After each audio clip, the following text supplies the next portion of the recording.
Selama 2 tahun pandemi kemarin, kita kan gak banyak ketemu orang ya. Apalagi kerumunan orang gitu, crowded. Jadi rasanya agak susah untuk ngembangin public speaking di situ. Dan kalau misalnya kalian lihat video pertamaku di YouTube, itu detik-detik sebelum pandemi, aku itu kaku banget ngomong ya. Bahkan harus pakai skrip satu persatu. Tapi 2 tahun kemudian, selama masa pandemi, dan sekarang, ketika aku udah bisa ngomong depan umum secara luas, aku kaget sendiri, aku nggak grogi. Dan bisa lebih lancar. Nah, setelah aku pikir-pikir, ternyata aku itu secara nggak sengaja ningkatin skill public speaking aku tanpa aku dengan sengaja public speaking. Aku pun aneh sendiri ketika ngomong depan umum secara luas, banyak orang-orang yang aku kenal dan nggak kenal, aku pede-pede aja. So, here we go. Kita bakal bahas gimana caranya ningkatin public speaking tanpa public speaking. Halo semuanya, welcome back to my YouTube channel. Kenalin aku Andika Faidlah, tapi kalian bisa panggil aku Doki. Aku mahasiswa tingkat akhir di salah satu PTN di Indonesia. Doain semoga lulus cepat. Dan aku biasa bahas soal produktivitas, pengembangan diri, persiapan kuliah, dan lainnya. Sebelumnya disclaimer, aku bukan public speaker yang profesional, tapi aku punya beberapa pengalaman public speaking ya. Dan aku juga ikut program pelatihan leadership yang salah satunya fokus meningkatkan communication dan public speaking itu sendiri. Dan di sini aku pengen jelasin beberapa pengalamanku, kenapa aku bisa punya skill public speaking yang meningkat ya daripada sebelum pandemi, padahal aku gak banyak ketemu orang-orang. Jadi kuncinya sebenarnya public speaking tanpa public speaking adalah kamu gak butuh siapa-siapa untuk meningkatkan skill public speaking kamu, kecuali dari kamu sendiri.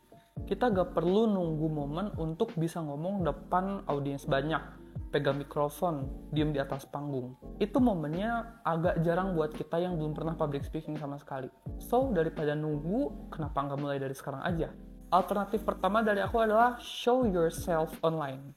Kalau misalnya kalian perhatiin, terutama TikTok, banyak banget orang-orang yang berani bikin konten, ngomong depan kamera, atau at least ada suaranya aja ya. Dan mereka jauh lebih pede ketika ngomong depan banyak orang. Ya walaupun ini nggak 100% akurat juga, karena feels-nya beda ya, dunia online dan dunia offline. But at least, poinnya di sini adalah bukan soal gugupnya, tapi bagaimana kita mengekspresikan isi kepala kita menjadi hal yang bisa dikomunikasikan. Karena dalam public speaking juga kan kita harus bisa mengekspresikan apa yang kita pikirkan ya. Termasuk aku ngomong sekarang itu aku nggak ada skripnya actually. Aku coba bikin poin dikit banget dan itu aku baru bikin beberapa jam yang lalu. Sedikit nyontek gak apa-apa kali ya? Nah, dengan kalian bisa mengekspresikan diri kalian di media sosial, sesimpel ketik-ketik di story Instagram, kalian bisa mengembangkan skill public speaking kalian. Kalau mau go to the next level, ya kalian bisa ngomong depan kamera dan upload di media sosial. Kenapa harus diupload? Karena ini masuk ke poin kedua, yaitu miliki aktivitas yang membutuhkan kamu untuk ngomong. Jujur aja aku bukan orang yang percaya sama tips sempatkan waktumu 15-20 menit setiap hari untuk latihan depan kaca. Jujur aja aku udah pernah cobain hal itu dan it doesn't work. Karena apa? Karena gak ada tuntutan. Jadi aku gak punya alasan khusus kenapa aku harus luangin waktu 10 menit tadi depan kaca. Karena gak ada hal yang harus aku kejar. Tapi beda kalau misalnya kita punya aktivitas yang emang mendorong kita untuk ngomong. Misalnya ini salah satu bukti terbesarku ya, yaitu jadi content creator. Kayak yang tadi aku bilang, waktu awal aku YouTube itu aku jelek banget ngomongnya dan so asik. Tapi sekarang bisa jauh lebih natural karena aku udah mengembangkan skill itu 2 tahun. Tanpa sadar loh. Karena aku punya tuntutan bikin video YouTube tiap minggunya, at least waktu dulu ya. Jadi artinya tiap minggu aku bakal luangin waktu untuk ngomong depan kamera dan melihat apa yang harus diimprove dari situ. Dan aku bisa dapat feedback langsung dari audiens. Kak, suara kakak kekecilan. Kak, monoton banget sih gaya ngomongnya. Dan aku sangat-sangat menghargai itu. So, makasih banget buat teman-teman yang udah kasih kritik dan feedback ke aku. So, itu kan buat improvement aku juga.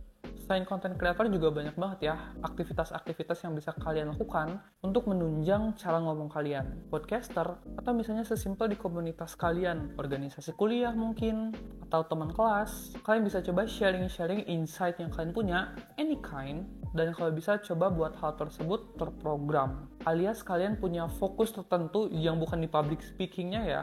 Kayak aku tadi fokusnya bikin YouTube video tiap minggu. Tapi dari situ kan juga bisa ningkatin skill public speaking kalian. Dan selanjutnya dari aku adalah jangan berpatok sama orang yang jago. Karena tentu aja jam terbangnya beda. Public speaking mungkin bisa kita pelajari dari teori dan bisa kita coba juga tiru ya dari orang lain. Tapi semua itu gak akan melawan jam terbang. Karena indikator public speaking jago itu mungkin dari kepercayaan diri, improvisasi yang natural, dan cara kita engage audience. Nah, hal-hal itu menurutku bisa dipelajari dengan langsung public speakingnya. Dan buat aku pribadi, aku jadi nggak begitu ngacu sama orang-orang yang sangat jago di public speaking. Aku belajar dari mereka buat inspirasi, buat cari tahu teknik-teknik mereka itu kayak gimana. Tapi aku gak bakal jadiin itu sebagai fokus aku pribadi. Aku fokus sama 1 atau 2 level di atas aku untuk improvisasi sedikit demi sedikit.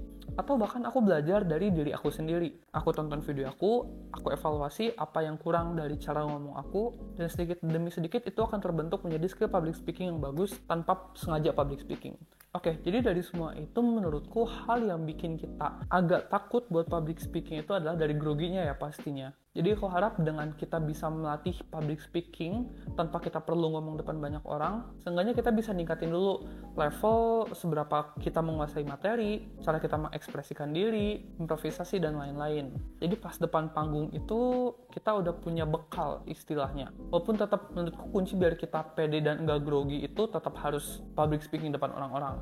Tapi itu hanya salah satu indikator ketika kita bisa melakukan indikator lain tanpa perlu menunggu momen. So, ingat banget ya, kunci dari aku adalah langsung mulai aja. Jangan ditunda-tunda, jangan dinanti-nanti. Apalagi kalau misalnya kamu nonton video ini karena lagi ada tuntutan untuk public speaking, sok atuh, kerjakan sekarang. Semangat terus buat teman-teman semua dalam public speaking dan meningkatkan skill-skill lainnya. Aku penasaran sedikit, apa yang bikin kalian mau meningkatin public speaking kalian? Boleh komentar di bawah ya, nanti aku balas. Dan kalau kalian ada request video, bisa langsung aja komen di YouTube sini, biar aku bisa tahu kalian lagi pengen apa. Terutama di kategori produktivitas, pengembangan diri, dan tentang kuliah. See you guys on the next video. Bye-bye.